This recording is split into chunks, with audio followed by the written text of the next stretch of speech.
Today we're discussing Canada's Sex Offender Registry and a recent legal challenge to it.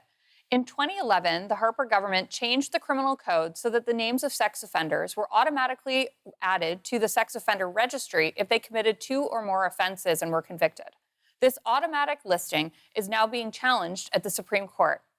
The case involves Eugene Nedelevu, and he pleaded guilty to two counts of sexual assault in 2015. He admitted that in 2011, when he was 19 years old, he sexually assaulted two women at a house party. He had no criminal record and was deemed a low risk to reoffend. But because he was convicted on more than one count of sex assault, his name was automatically added to the registry for life. Nedelevu filed an appeal with the Court of Queen's Bench in Alberta, arguing that his charter rights had been violated. His case is now at the Supreme Court of Canada.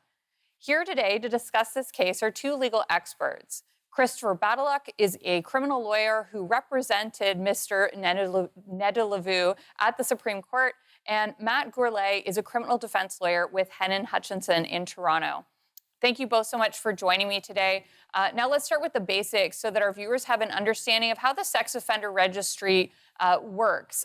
Mr. Badaluk, what offenses would lead to registration as a sex offender? Well, it's primarily sexual-based crimes such as sexual assault that gets you placed on the sex offender registry.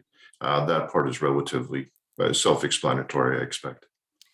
So, Mr. Gourlay, what can you tell us about the public purpose of the offender registry? I mean, the origins of it are from a pretty horrifying case in 1988 involving the abduction, assault, and brutal murder of an 11-year-old boy. So, how does the registry help address the really serious law enforcement problem of sexual offenses?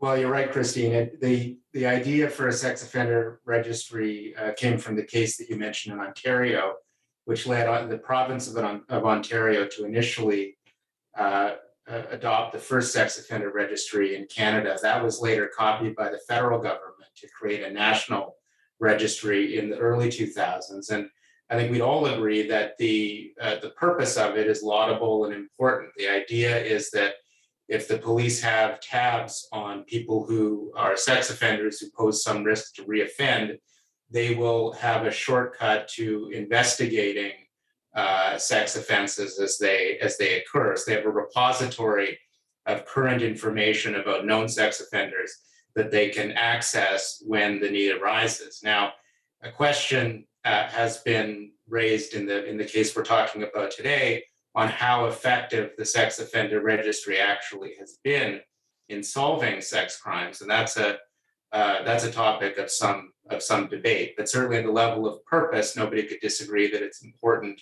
to have some sort of resource available to police in investigating these very serious offenses. Now, Mr. Badaluk, Mr. Gourlay had mentioned that this is a police investigative tool, which leads to the question I think a lot of our viewers want to know is, can the public have access to this registry? No, I mean, that is something that people sometimes wonder because there's a number of similar registries in the United States which are public. But in Canada, access is controlled and limited to those who are designated within police forces to have access to it.